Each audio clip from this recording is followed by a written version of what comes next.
Smooch and the Dog Show. Another new episode is coming up tonight.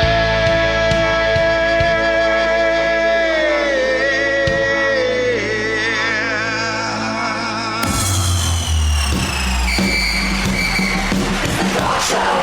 It's the Dog Show. It's the Dog Show.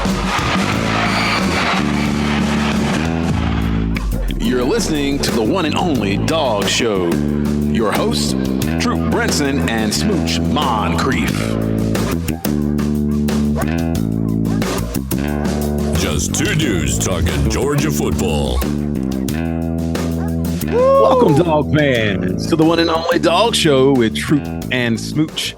And you are listening to the podcast for the number one ranked undefeated Georgia Bulldogs, 41 straight regular season wins. And they just came off of an easy little coast of a win against Tennessee Tech, 48-3. And we thoroughly enjoyed it, Smooch.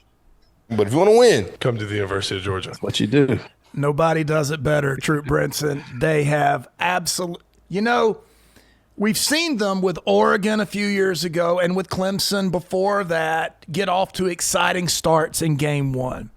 But that kind of slowed down. The momentum changed when they played some of these lesser teams and they go with a vanilla game plan and that type of thing. We have not seen that yet. It has just been Georgia dominance, and the defense has looked much more mature than I thought.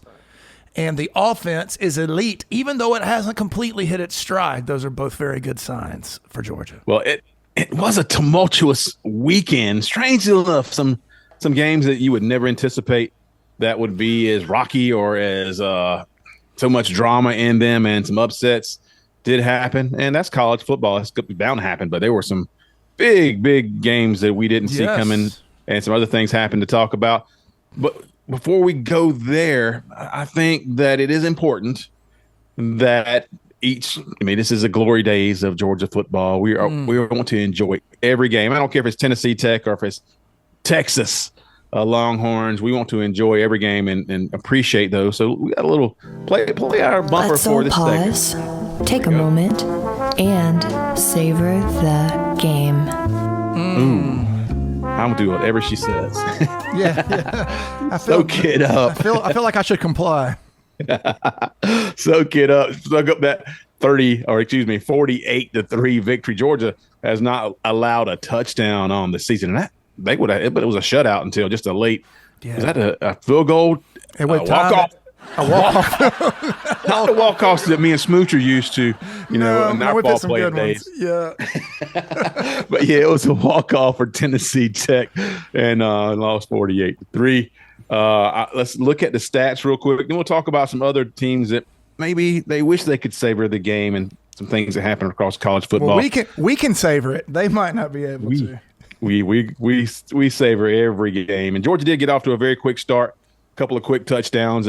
And you saw the very first pass of the game after was it a punt return that got him down there, and a pass from Carson Beck to Dylan Bell got him back in the swing of things, and a touchdown pass. One of 5 touchdown passes for Carson Beck. Yeah, absolutely. I just loved everything about the opening gambit. Defense came out, looked good. Then Evans made 3 people miss in a phone booth on the punt return. Gets the ball down, and then immediately we answer every question we've got about Dylan Bell, who left the game with cramps the week before, on a beautiful pass by Carson, beautiful catch by Dylan, perfectly run route. So we just answered everything right off the bat. Yep, and the total statistics for this game, because the game was never in doubt. Of course, Georgia took a commanding lead early. Almost 500 yards total offense for Georgia. Did call off the Dogs rather quickly. Carson Beck came out with about 12 minutes to go in the third quarter and got the backups all got in. A lot of players got some playing time. We'll go look at those snap counts in a moment, too. Good. Georgia with 498 overall total yards to 134 for Tennessee Tech. That's 2 teams in the first 2 games of the season did not break 190. I think Clemson had 188 and now 134 total. Only 18 passing yards. Wow. For Tennessee Tech. They had I think their starting quarterback was injured last week, so they were not going to throw the ball around the field and put their quarterbacks at too much risk. Georgia had 332 yards passing, 165 yards rushing for Georgia compared to 116 yards rushing for Tennessee Tech. And again, most of that came in the fourth quarter for Tennessee Tech. Yes, it did. Georgia wanted that shutout. They didn't quite get it, and they were pushing for it. A lot of those guys got some good snaps in. Even if it was against Tennessee Tech, Kirby has a way of creating intensity and meaning in games that are already won, and that's why those things are so important.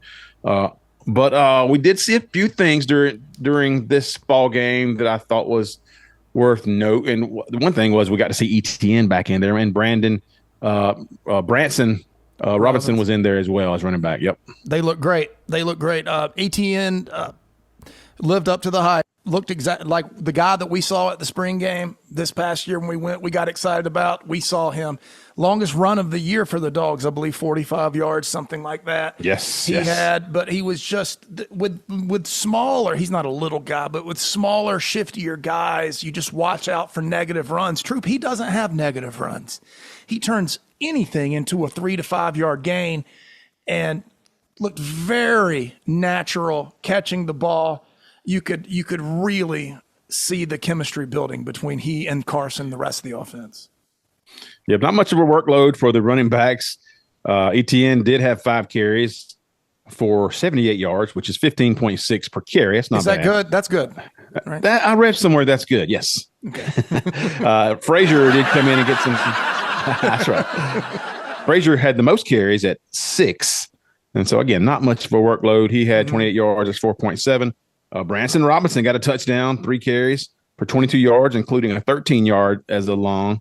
And Carson Beck, of course, he continues to know when to run the ball. I worry every time he does run it, especially in a game like this one. But he still runs the ball and then picks up first downs, which is all you want a quarterback to do, is to extend drives if he has to. And so Carson Beck did that as well. And we continue to see Arian Smith be a very important wide receiver for Georgia, and they keep him on the field and really want to keep him integrated into what Georgia's doing, whether it's in a multitude of plays, Smooch, not just run as fast as you can, as far as you can. Yeah, and they've even got him blocking on screens for other players. It's not – he used to be a guy that came in, you knew basically what play they were going to run if Arian was on the field. Not the case anymore. He came in, he did his thing. He looks like he has the makings of an every down receiver. And then even on his big touchdown, we saw Carson Beck take a page out of the Stetson Bennett book. When Stetson Bennett had a guy dead to rights on a deep ball, Stetson never overthrew that pass. Carson overthrew a bunch of them last year, right? Guys wide open, overthrow him. Carson pulls up, puts air under the ball. Arian basically had time to stop and have a picnic, eat a sandwich, tie his shoe, and then he caught the ball, was still wide open, and got into the end zone. So you saw Carson make an adjustment and Arian just blow. It's unfair to ask that team to cover someone like Arian Smith. Right, that was a 50-yard bomb. They targeted Arian 6 times, had 4 catches for 73 yards, including that touchdown. Also, Dylan Bell touchdown, of course. Lawson Lucky a touchdown, and Dominic Lovett got a touchdown. And that was the best throw of the day. The Dominic Lovett touchdown was the best pass of the day for Carson Beck. It was an improv, and he caught him right on the sideline. Yeah. So now they move on to the SEC, Smooch, and Georgia will travel this coming weekend for a night game against Kentucky. We'll talk about that later on in the show and count down to kickoff. But the SEC gets going, so preseason's done, and they'll have Kentucky, then an off week, and then it gets a little bit more serious with Alabama on the road, and we can't wait for that. Yeah. But as we're savoring this game, let's talk about some other schools that let's do it. maybe didn't savor or wish they could savor right now. I guess the biggest one is not an SEC team. It's Notre Dame, who is always perennially overrated. Yes. And they beat Texas A&M the week before, so they're like, okay, here we go. They're set up. They might not lose this year.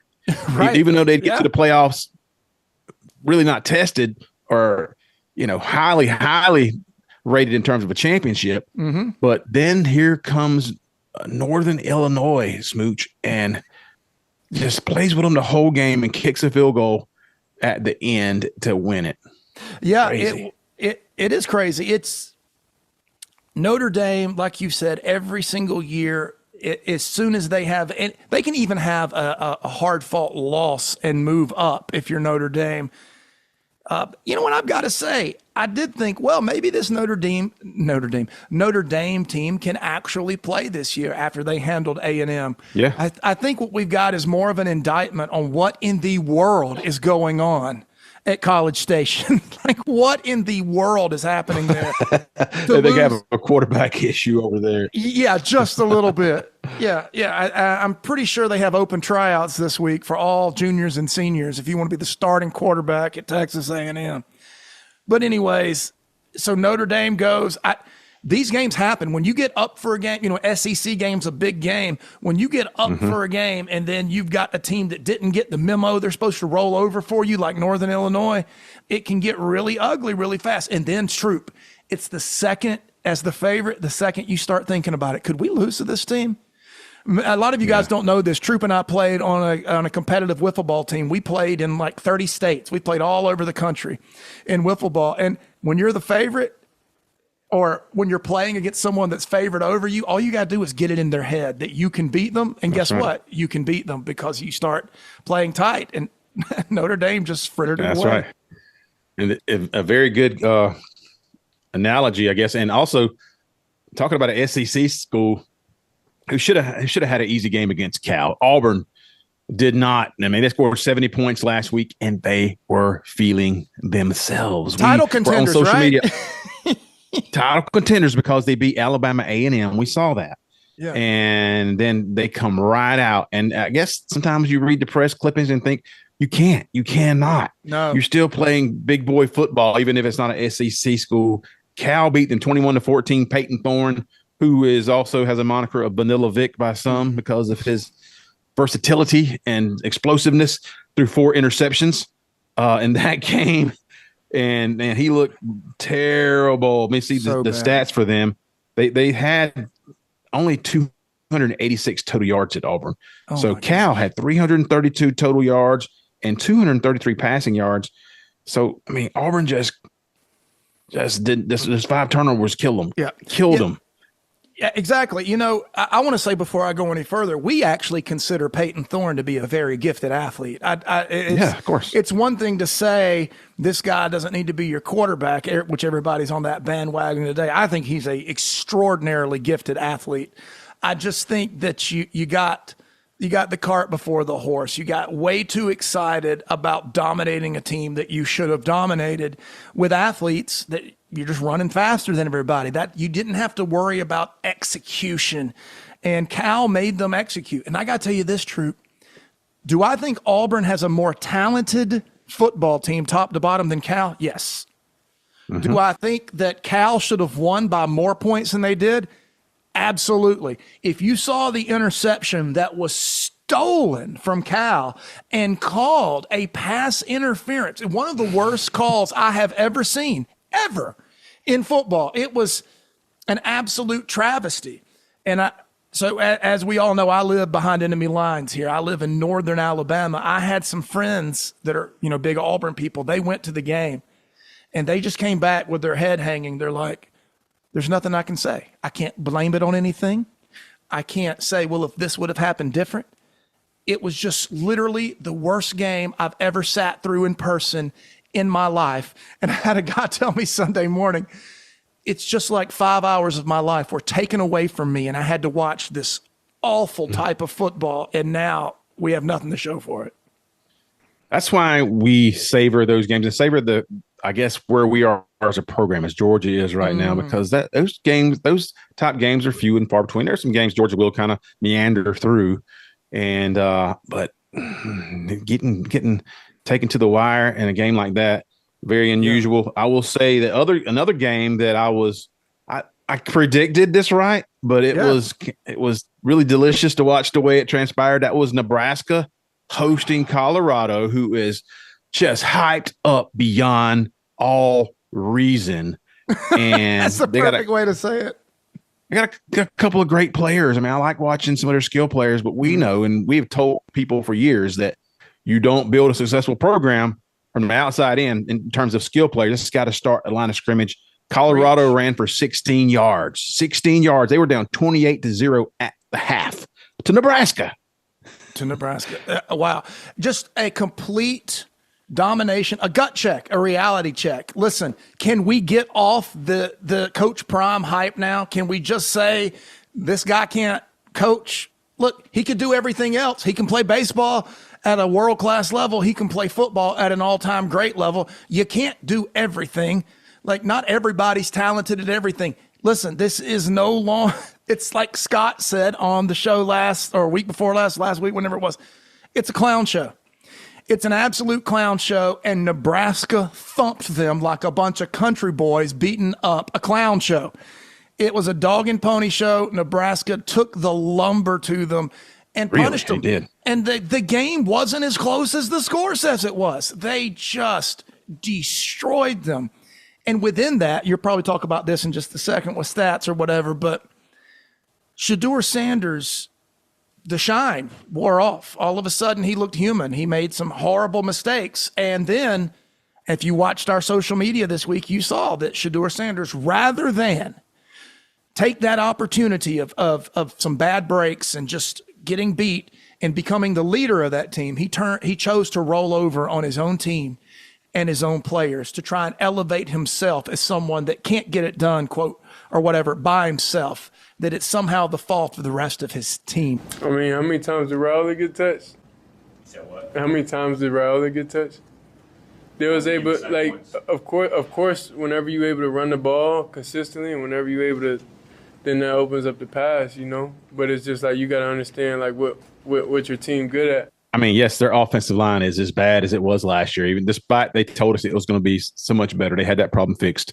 But you don't throw them under the bus after the game just because they had. I mean, that's not their fault. They're on the field because Coach Prime recruited them and put them on the field. Yeah. So your dad is the reason that you're getting harassed and chased down and sacked because of the way he runs his program and where his importance is. Mm-hmm. So that's where that is. I don't think he's calling on his dad. They didn't even have 300 yards total offense. Nebraska, oh my goodness, just laid the lumber on them, and it was only fun to see because of all the fake. It's hype, but it feels so shallow. We know it's dishonest hype. It's not even real hype. It's just dishonest hype. Finally, back to reality this week. It felt great. Other two games that actually they won, and the first one we talk about is Alabama, and they were taken pretty much to the wire, Smooch, and pulled away at the very end. Who were they playing? USF, University of South Florida, who gave them trouble last year too. Yeah, well, so that's the Bulls, which is the oddest name for a Southern Florida team I think I've ever heard of. You got pythons and panthers, all kinds of stuff running around Florida. You go with the Bulls, but that's okay.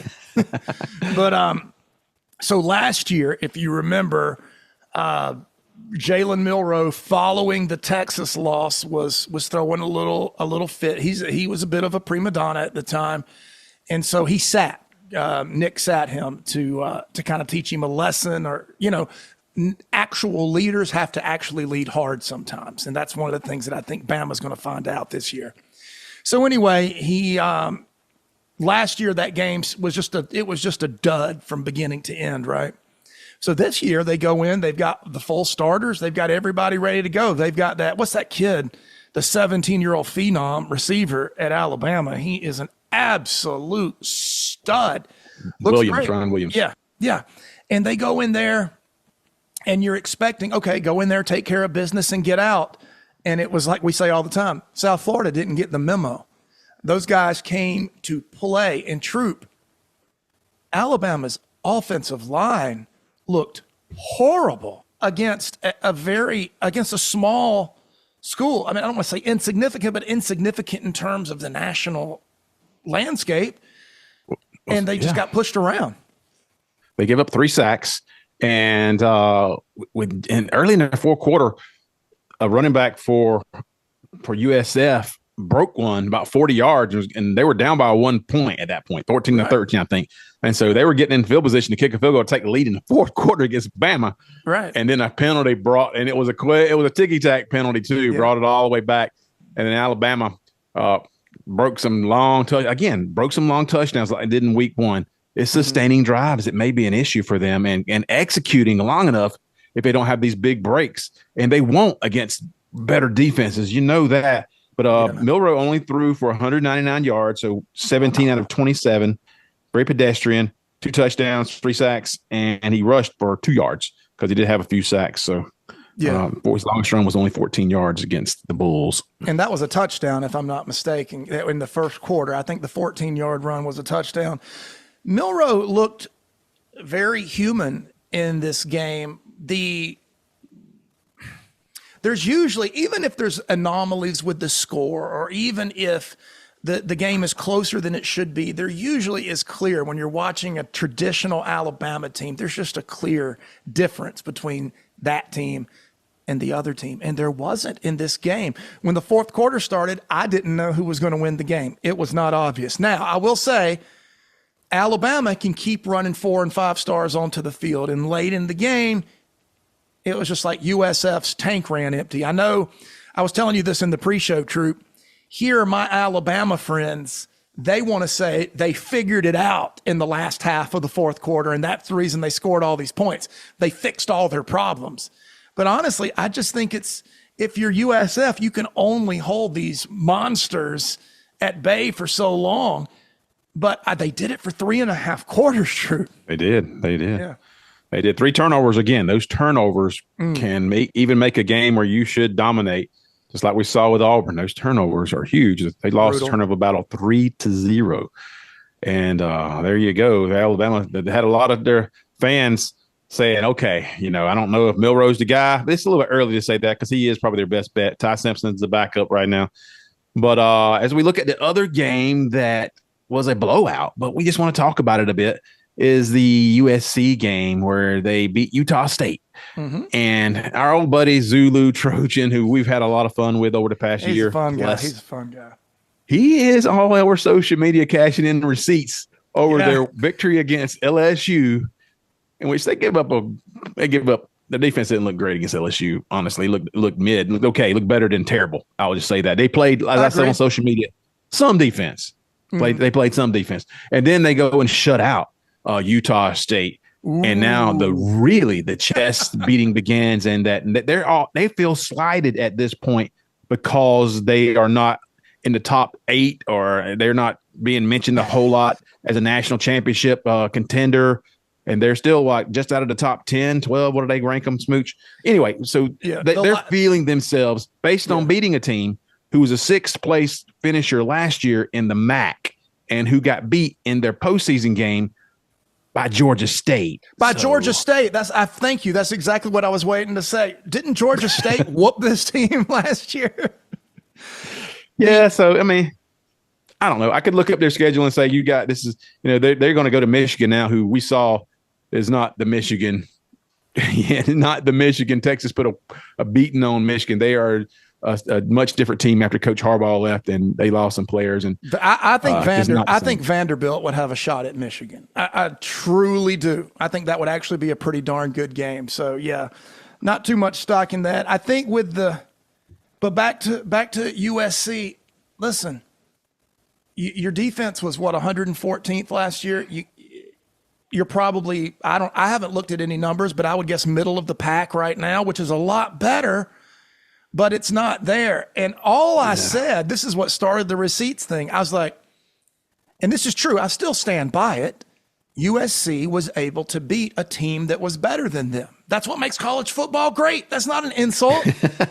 LSU is a better team in terms of talent than USC is. That's not a slight. That's awesome. You beat them. Smooch, they were playing the history lesson card. Some of their fans on Twitter, Alabama, I say, "Oh, you think you're a blue blood now? Georgia wasn't nobody." I'm like, right. Come on, don't go there. We would, if we played right now. If you care about that, we care about what's going on right now. We would run you out of the stadium. Well, they have to talk. They have to talk history because they can't win a college football playoff. I mean, that's just not happening. So got to make it first. You got to make it first. You got to beat Utah. You got to beat the Utes. Get in the playoffs like they did a couple years ago. Lost to them twice. But I will say, Zulu, savor the game because they all are fun. Just like Georgia beating Tennessee Tech. just keep it in the right context, and we won't bring you up as often or call you out on Twitter. Enjoy it. You're supposed to enjoy it within reason. If you know, I'm glad you guys are doing better so far against LSU and then Utah State.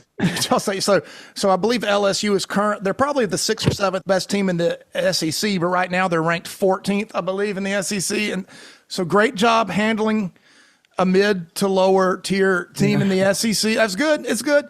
And you know what? Yeah. No one besides SEC fans, there is no one as much as the Dog Show wanting USC to make the college football playoff. We are praying for you. The idea of Georgia hooking up with USC, it fills my heart with joy. So we want you to be right. It would be fun.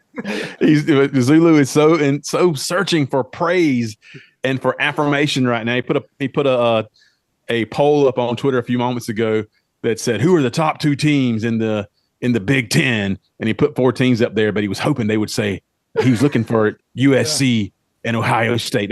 He already had his answer he wanted. He just wanted people to say, oh, USC is the top 2 team. Maybe they are. But Oregon hadn't really been blowing the doors off offensively. No, they're within question. Yeah, they've looked sluggish so far. Let's look at our snap count, Smooch. See who got the most snaps in pretty much a scrimmage game, I'd say. So take it for what it's worth. You did see Carson Beck with only 43 snaps. He played early in the 3rd quarter. Gunnar Stockton got a chance to get in there with 24 snaps. ETN led the way as a running back for 19 snaps. Nate Frazier still got 13. Branson Robinson got 12. You even saw Chauncey Bowens get 10 snaps. So that was nice to see. He looked like a really hard, tough runner. Cash Jones got 10. Dwight Phillips, another freshman, got in there on the last series and got 3 snaps. Love it. That's fantastic. I thought that before you go any further, Gunnar Stockton got absolutely robbed on a quarterback sneak up the middle. He should have had a 60-yard touchdown or whatever it was, but they thought they blew the play dead prematurely. It was nowhere near dead either. Right. It was nowhere near dead. Anyway, Dominic Lovett, 32 snaps. Arian Smith right there as well with 32 snaps. And Dylan Bell with 30 snaps. Those guys are the 3 players that you can anticipate when the games matter, and you see it even now. Those are the ones they're going to depend on. London Humphreys with 20 snaps. Dominic Lovett looked ridiculously good in this game. Sorry to interrupt. Yeah, he looked good. Yeah. Humphreys again. He's coming in there, 20 snaps, and Anthony Evans got 17 snaps. He looks like a really good punt returner too. You saw that really nice punt return, but he doesn't let it hit the ground. Comes up, catches it in traffic if need be, and it hasn't hurt him yet. And I hope he looks very confident, and so that's very important to save those yards as a punt returner. Cole Spear had 16 snaps and a drop catch. He should have had that one. Kobe Young looked good, 16 snaps. Another player who we've been talking about, we got to see him get into action, and he had one little short reception and looked so good. Sokovie White. He just doesn't look like a freshman. He caught the ball, made quick moves, got downfield. I was like, man, let's see him play more. You know, Troup, I remember this is going to be an odd name, but there's something about the way he moves in traffic. There's something about these guys that can just move around in the middle of chaos, and they look like they're tiptoeing around, but they're accelerating past people and doing it. It reminded me of the honey badger of Matthew back in the day. When Sokovie caught that was it a screen? It was like a screen pass. Yeah, it was. Right? It was a screen pass, and he just – what could have easily been a 3 or 4 yard gain, he just extends. He looks so dangerous. Cannot wait to see how he develops. Yeah, I forget about him a lot, but he's somebody, if they had an injury or two, he would become very important, and I think he could be somebody who would get in there and they could have some confidence he could make plays. Absolutely. Michael Jackson with 7 snaps, Nacho Tuggle got 6 snaps, so another freshman. And they both got a catch, right? I believe they did. Yeah. Oscar Delp got banged up a little bit in this game. Don't know how much. Probably going to be fine. 14 snaps. Boston Lucky led the way, though, with 22 snaps. And Jason Riddell in there with 19 snaps, including his first catch as well. Urosic with 18 snaps. And Colton Heinrich with 9 snaps, another freshman.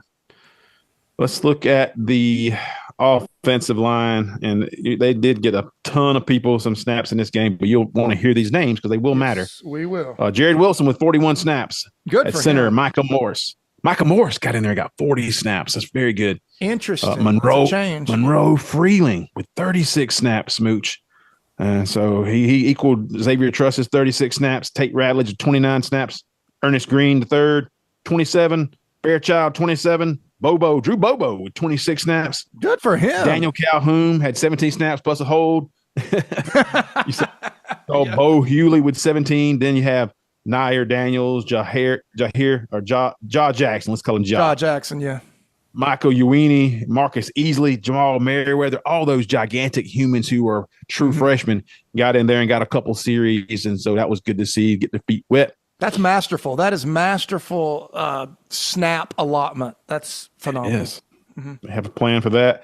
On defensive line, T.I.D. Dawkins with 22 snaps. He had a great game. He was very good game. He's tough to block, man. He is in the backfield a lot. Just stay healthy. That guy's in the backfield. Yep. Joseph Jonah Ajanya, another true freshman, looks really, really tough. 20 snaps. Christian Miller had a really good game, 19 snaps. Yeah. Freshman Jordan Thomas with 17 snaps. And you got the senior Nas Stackhouse with 16 snaps. And then Nnamdi Oboko, that's his name, 11 snaps. Yeah. Jaw Jarrett with 11 snaps. Nasir Johnson from Dublin had 9 snaps, but he got injured. Looks like an ankle. Yeah, that is. And freshman Justin Green with 6 snaps. So. Fantastic. It's not as impressive as the offensive line, but that's still good. Good to see those guys getting in there and getting it done. We saw our inside linebacker, Raylan Wilson and Smile Munden, both with 20 snaps. They are sharing the snaps so well. C.J. Allen with 19. He had a good game. Justin Williams, another freshman with 9 snaps. Chris Cole with 9. Troy Bowles with 9. And Terrell Foster, an unheralded linebacker with 9 snaps. Very similar. Chris Cole probably had the most impact with 9 snaps I can remember in recent memory. Go back and watch the game. He is everywhere. 9 He snaps. looks so good. He's a guy that's going to be even with all the talent ahead of him. He is just so talented. It's going to be tough. Him and Justin Williams are guys Agreed. who, folks, they would be freshmen, just like C.J. Grant, C.J. Allen. I say that all the time. C.J. Allen and Raylan Wilson were playing as freshmen last year. Right. If it wasn't so deep, they would be doing the same thing with those two this year. They're getting some second half snaps, but that's how good they are. Outside linebacker, Jalon Walker, 19 snaps, and Chaz Chambliss with 13 snaps. Quinn Johnson with 12.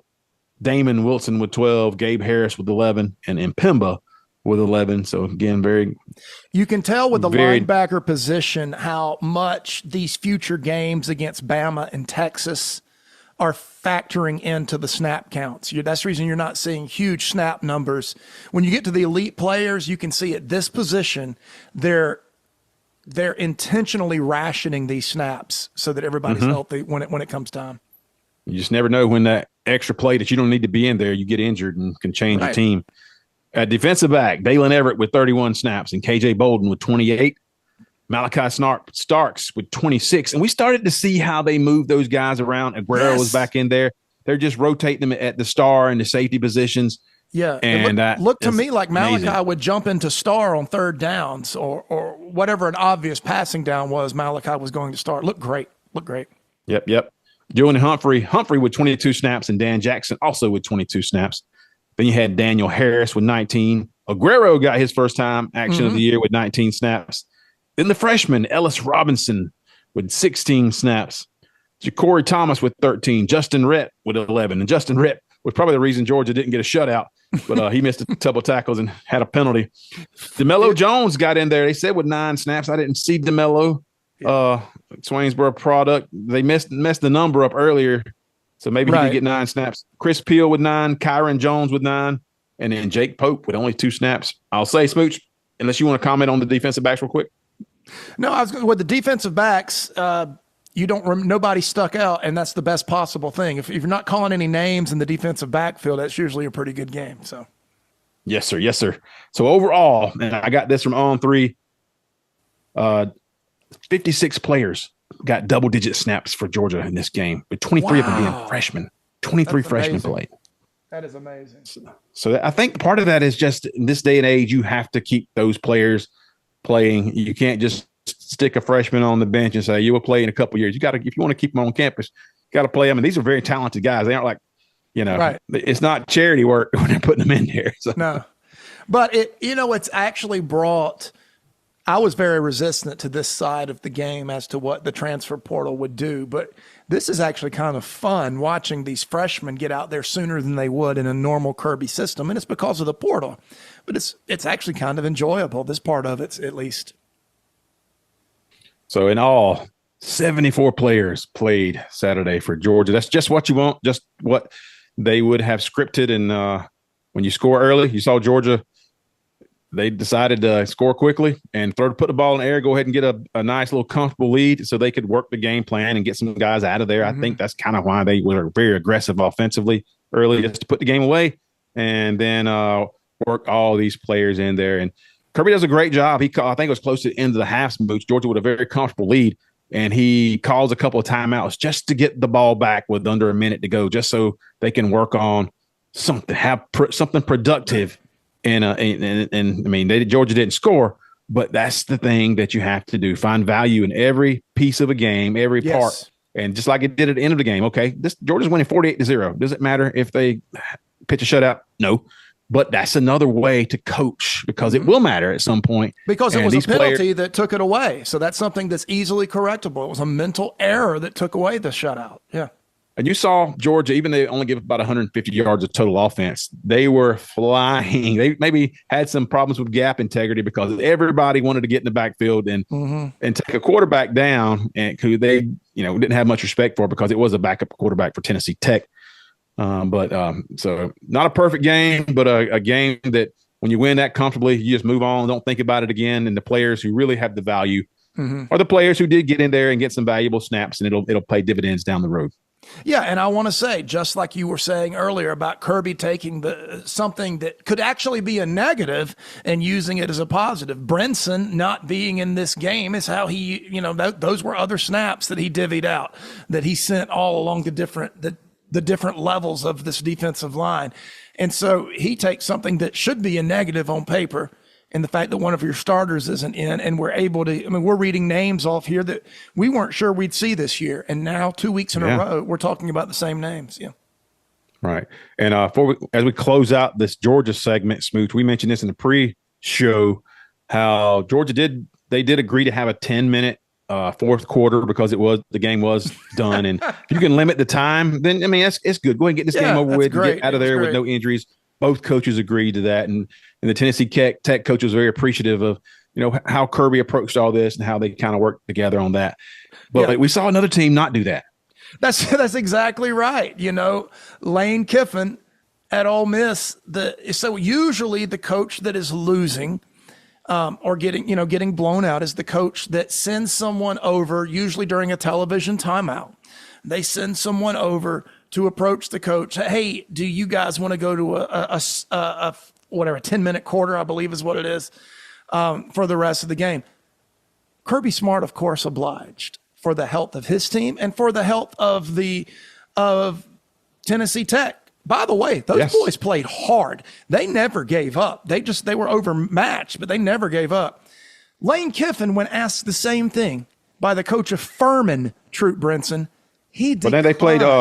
No, it's one of those games. The point stands that are you doing that for the benefit? What's your benefit there? Are you trying to work on something, or are you just trying to pad stats? We know that they believe that Jackson Dart is a title contender, and plus it's a recruiting pitch, kind of like Heupel does sometimes against teams that are overmatched.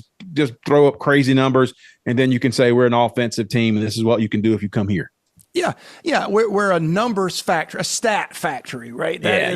Rather than say we're going to develop you, we're going to work you harder than you've ever worked, we're going to make you feel like maybe you can't even play this game. Here you go. If you do not want to work, do not come to the University of Georgia. That's what I thought. Rather than all of that, we're going to tell you, hey, you're going to put up video game numbers if you come here. And I really feel that with Lane, who, by the way, hasn't won anything in the SEC and doesn't appear to be on track to win anything on the SEC, as a head coach, I should say, whatsoever. So it's just two different approaches. One is born out of leadership and a guy that understands his players. The other is born around a guy that just does not want to recruit at an elite level. And look at this schedule for Ole Miss. As we just talked about this because it popped up. They beat Furman, you said, 76-0. You open the year out. And then this weekend beat Middle Tennessee 52-3. here's the teams they have next. They go to Wake Forest, okay? Then they host Georgia Southern. Then they have Kentucky. We saw what Kentucky looks like at home. Then they go to South Carolina. Then they have LSU. They just don't. They play Arkansas as well. Really, they play Florida. The only team, Mississippi State, only team they have on their schedule who should have. There's two teams maybe have a shot at beating them, I think, and that's Oklahoma, which is still in Mississippi, so probably not. And Georgia. Georgia does come in, so they're circling that game against Georgia, and that's on November the 9th. Yeah, and so they're not going to be battle tested at all. No, and they're going to put up a lot of numbers this year. So it might be if you just go by, like you said, those statistics that they're going to accumulate. He's going to have Dart's going to have some great numbers. Yeah, and we have a receipt video that we played from this very game last year. It's the very same scenario. They were saying, listen, this was literally being said the week of the Ole Miss Georgia game last year. Look, Carson Beck's a fine quarterback, but if you had to choose between him and Jackson Dart, there's no comparison. Jackson Dart is by far the superior quarterback. They said that before the game. Nobody said it after the game. And so when it comes down, Kiffin is not a believer in team chemistry. He's not a believer in player development. He's a believer in shortcuts and cheap gimmicky schemes. That never translates itself to elite success. It does translate itself to superficial success, but not elite, long-lasting success. Yep, and that closes out our Georgia and Savor the Game segment. Let me see. Where'd I put that? I had it a second. Where's she at? There she is. I got her. Let's all pause, take a moment, and savor the game. We're gonna follow that bumper up, Smooch, with another bumper for the Delusional Index. Troup and Smooch, Delusion Index. Yes. Yeah, and this Smooch is more of an update to some teams that have been on the index over and over this year. An update on if that delusion, if it's paying off, or if it's moved into something that's closer to reality, or if we're just sitting back and laughing at them, which is going to be the case for some of them, of course. Absolutely, man. So we've had, I went back and did some research. We've had 11 teams appear on the Delusion Index since we started it. And, but these are the five. These are the five that everybody just wants to know. It's almost like a where are they now, but really early in the season. That's kind of where we are. Yep. We're going to kick it off with number 5. Number 5. What? Yep. There you go. All right, it's the Tennessee Volunteers. Update on Tennessee Volunteers. The Tennessee Volunteers. It was very close. We almost had Colorado in there, but we have hammered on them. And so at some point, it's just not as much fun to keep kicking somebody when they're getting beat by 4 touchdowns in the first half. They could be back on there, but we're going to talk about Tennessee because we've kind of been honest about Tennessee, but we see the humor and the process that they've had the past 3 years, really. They've started coming back into some kind of relevance, and they look like a team that could be for real because you mentioned in the pre-show it's not because of Nico Yamaleva. No, it's that defensive front of theirs. I think that Nico looks fine. I'm not saying bust or anything like that, and Nico is supremely talented. So hold your hate. We think he's talented. Now he has. We just want to see Nico play a good defense. Then we'll have more evidence to go right. In terms of yeah. Go ahead. Exactly. No, you're exactly right. We want to see Nico have that moment, and he very well may. All we're saying is we haven't seen it yet. But what we have seen is a defensive front that is formidable. I went back and watched the Tennessee games the last couple of days. I was impressed. I'm impressed with that defensive front. Now, the odd thing about it, though, Troup Brinson, is that once you get past that front 7, it gets a lot worse in the secondary. It's almost like 2 completely polar opposites.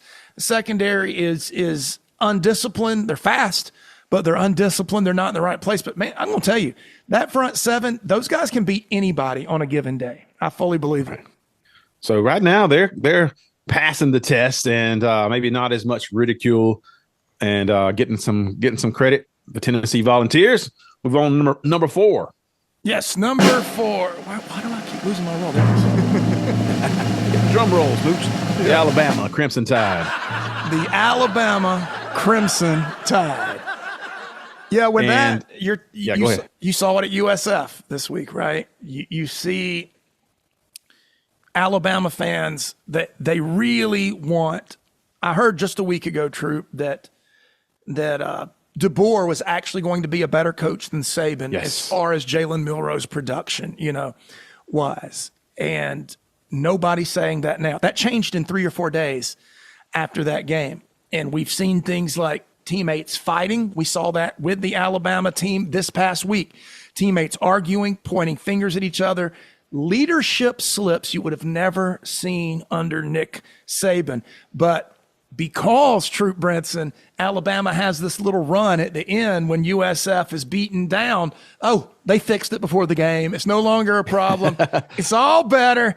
And let's just hold hands and sing Kumbaya. Yeah. There's some worry. Yeah, there's a little bit of worry just because it is a new coaching staff and you don't really know. And you got some questions on just how good a quarterback is Milroe, because he's not a traditional quarterback. He's an athlete playing quarterback.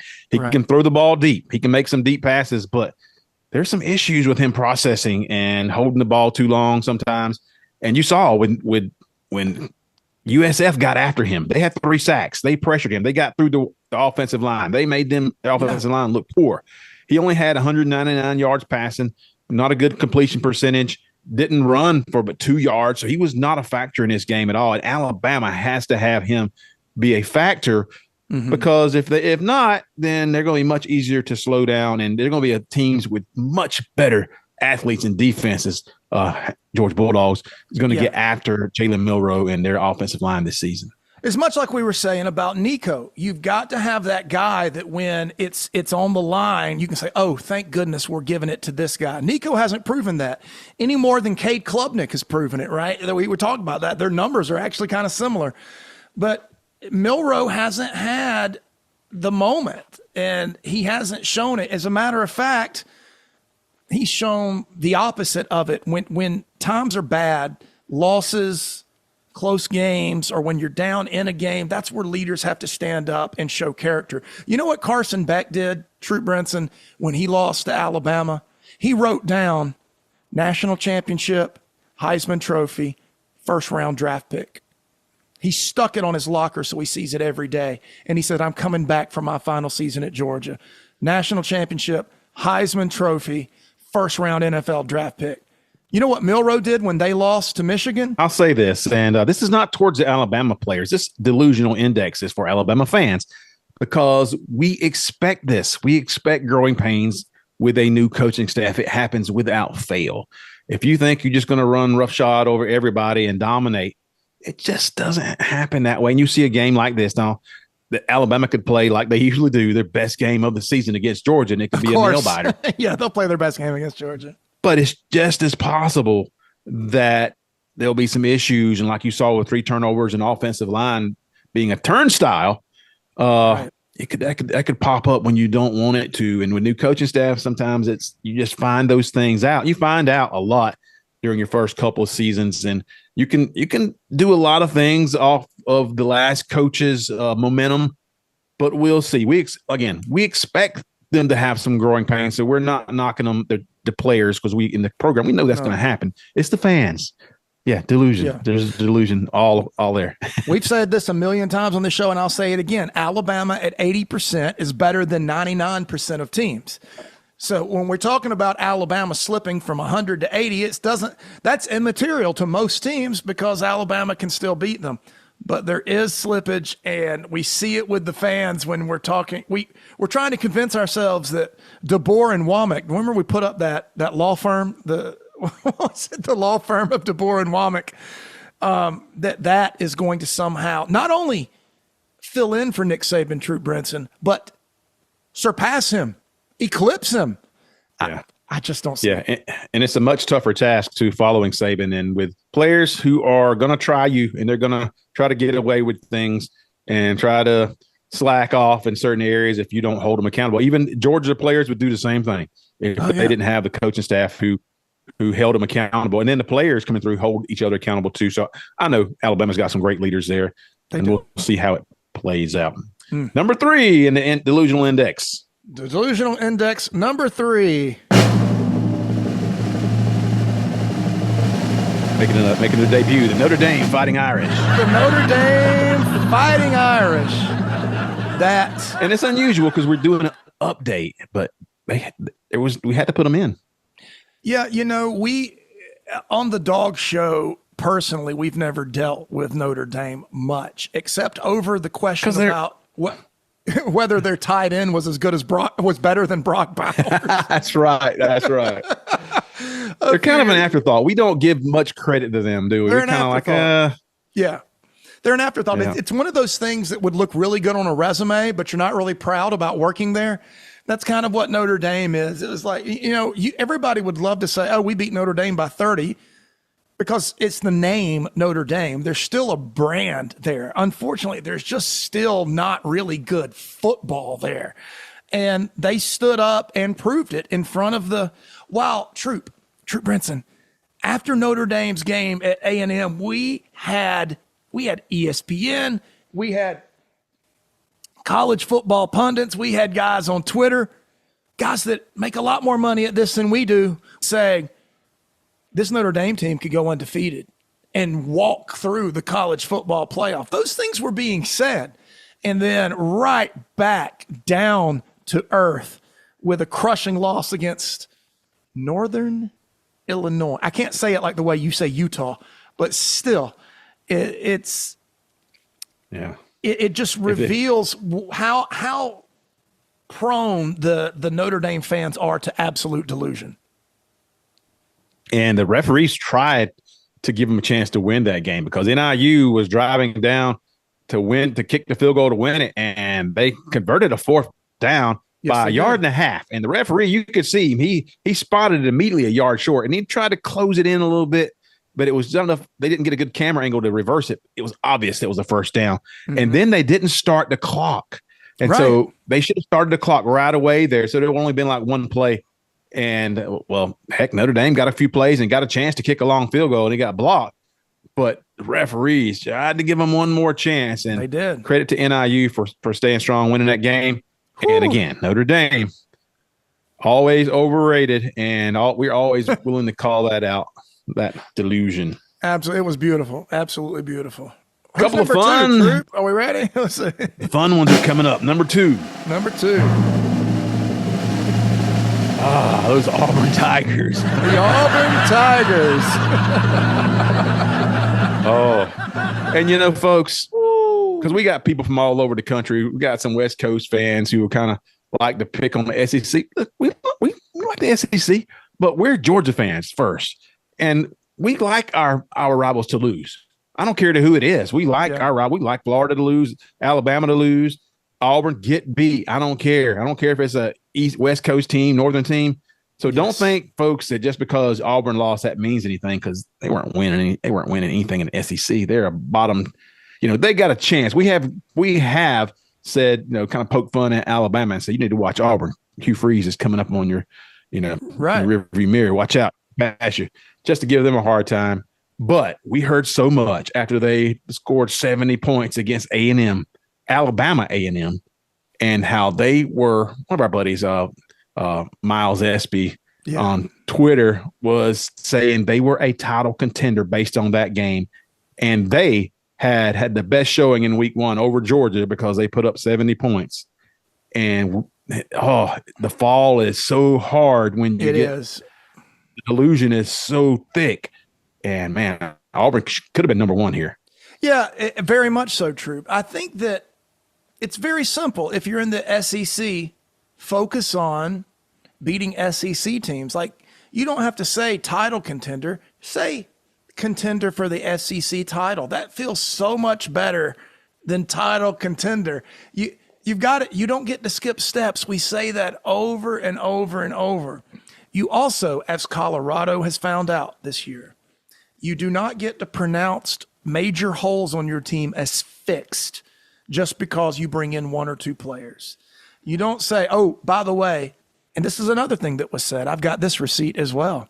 The best receivers and the best running backs in the entire SEC. Well, let me tell you, if you've got the best receivers and the best running backs in the SEC, you do not lose to Cal. Impossible. So, you know, it stinks like this. And we told Miles, it's like, hey, we've all been there.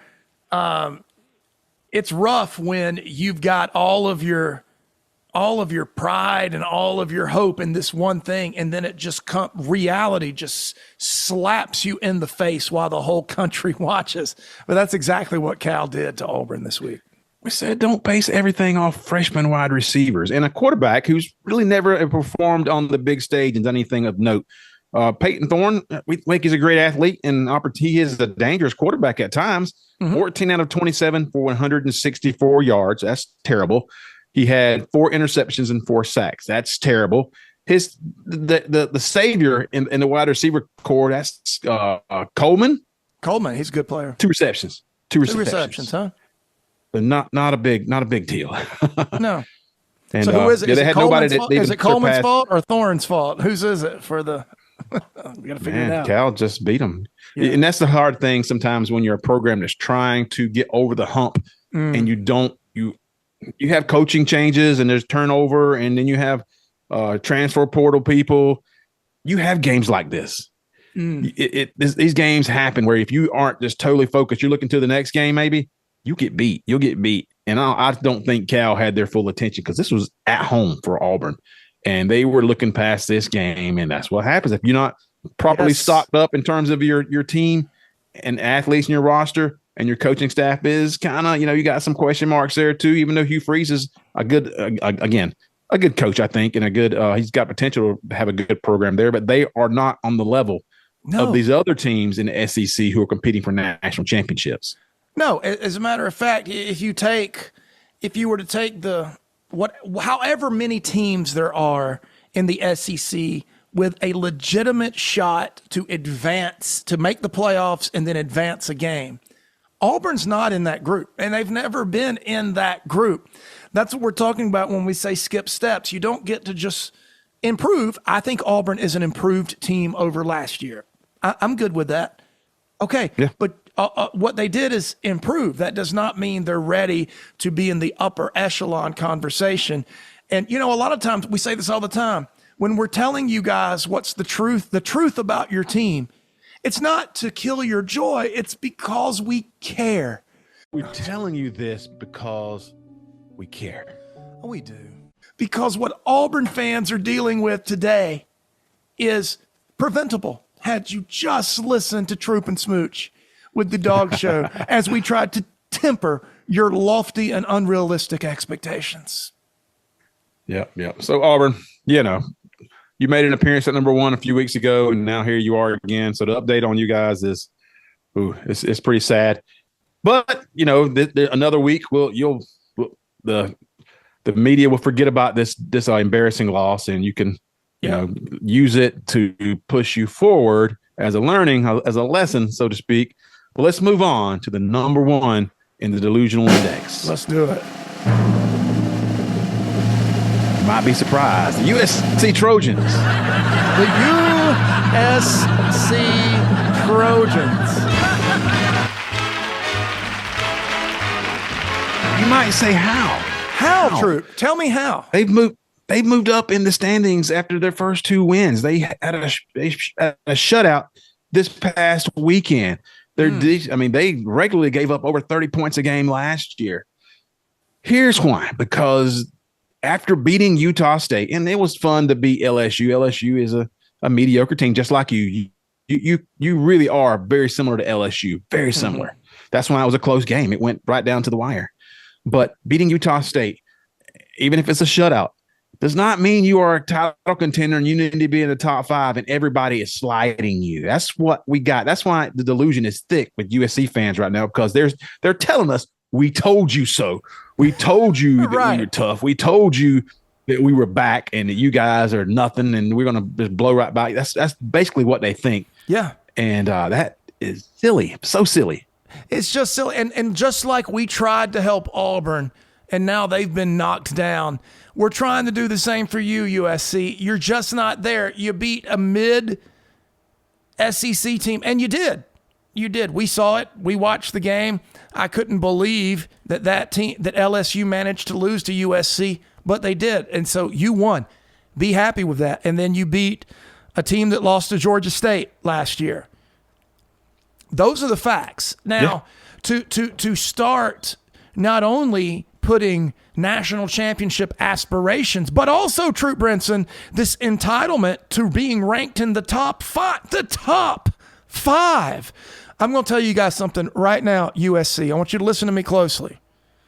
Tennessee, Ole Miss, Missouri would boat race USC, and it wouldn't even be a fun game to watch. It would just be nothing. Now, those are fringe teams for the SEC title. That's the difference we're talking about, and we're trying to protect you from yourselves. I know last year must have been painful with the 5 losses with Caleb Williams as your quarterback. I think some of it comes from that, just giving up so many points the last few years. But they feel they are very insecure. That's where it's coming from. They're begging for attention. Tell us that we're good. Tell us, you got this team ranked ahead of us. Why are you worried about that? This team shouldn't be ranked ahead of us. This team's nowhere near 3 spots ahead of us. That's what they're focused on polls. And you're also basing it off of, because really the push was shutting Utah State out. We told you our defense was legit. Right. It's better than giving up 25 and winning 45-25. Yes. But you should, as just a good college program, even with not a national championship program, you should beat the brakes off UT State. They finished 6th or 7th in the MAC last year. You should do that. You don't get extra credit for doing that. Everybody else would do that. So, you play in some defense. You're not playing defense to push you to where you think you are right now. And you could continue to get better. I mean, I like what I've seen. It's better than last year. Mm-hmm. It is. Your pass defense still looks terrible. And there's some other things that defensively, your offense looks fine. It doesn't look like an offense that's going to scare anybody. No. It's a good offense, but wouldn't scare a team that's it really is in the top 5. It wouldn't scare anybody like that. No. So savor it. So again, savor that victory, but don't let it fool you to make you think that you're somebody you're not yet. And I know that you guys have this in your history, and you think that you should be entitled to all the praise and that you have a trophy case from, before the OJ playoff. Simpson was playing. OJ Simpson was your main back. That's all fine and dandy. But right now in the college football world right now, you guys are a 12 to 15 top team in the country. That's where you are roster-wise. Yeah, that's perfectly said. They are a 12th to 15th ranked team. They are desperate for relevance, and I think they're going to find themselves just at whatever the bubble is to make the playoff this year. That will be somewhere around where USC is. But when you in your desperation to be relevant, you might want to just focus on beating the rest of the teams on your schedule before we start talking all of this USC in the top 5, USC making the playoff. Look, I think USC at best, Troup Brinson, has a 50-50 chance to make the college football playoff. And I would say that's at best, but they do. They have a 50-50 shot. And now with looks like Michigan is falling off the cliff. They're terrible. They can go in there and win that game for sure, they should win. But that still doesn't. That's like beating Penn State, because we're not Penn State believers either. You can they'll rank Penn State 8th, and they're really like a 20th ranked team, really, in terms of talent, in terms of their ability to beat the teams that matter. Mm-hmm. And I think that's where you guys fit. And I think that it's a good path to be on if you can continue. If you can recruit, if you think you're going to come into Georgia and take the defensive recruits, that's the big thing, because you guys really got excited about thinking you're going to take defensive recruits that Georgia wants. You may get one every once in a while, but if Kirby Smart turns the screws on these guys and he really wants them, why would they go? And they pulled that clip up, us saying that why would you, if you watch why would you watch these two teams play defense and think that watching a recruit watching USC's defense would be more motivated to sign with them than watching Georgia? What's changed about that? That's we still stand by that. That we stand by. That was not cashing in a receipt, and they thought it was. I know. And I was like, look, you better choose a better one than that. Right. I said I thought LSU would beat USC by 3 scores. That's the receipt. But that's all you got. It's that one. And I still think if they play again, they would. But that's the receipt. It is not the defense and recruit thing. There's no one that's watched USC play defense this year that's like, oh, this is where it's happening on defense. Let's get there. Hadn't happened. Playing some defense, finally. They're not playing great defense yet. Right. They have a defense for the first time since Riley got there. All right. That is the Delusional Index. Troup and Smooch. Delusion Index. Remind you folks, if you didn't already know, that all those beautiful bumpers and voices and instruments all done in-house. That is all dog show efforts and talent. Absolutely. Yes, sir. So name another podcast who can do it like we do it. There's not one. We'll bring them on the show. Yeah, we'll bring them on. Absolutely. All right. Great show. I do want to thank all you fans for being such good fans. Our numbers are going well. That means you guys like what you see on YouTube, especially going so well. We've had a good week on Twitter. If you don't believe it, go on Twitter and look at some of the stuff we got into the past few days and over the weekend with just various fan bases having fun and talking football and we feel like we're trying to coach them up and how to have fun and not get personal. That's not the case yet. We got called so many names. Mostly was it from USC fans? We got called a lot of names. Yeah, USC is kind of bad. Colorado's the worst, but they're kind of done now. But yeah, they were the worst about calling ugly names. So, but USC's got some stuff too. Yeah, my wife told me what that's called. She said that's called an ad hominem attack.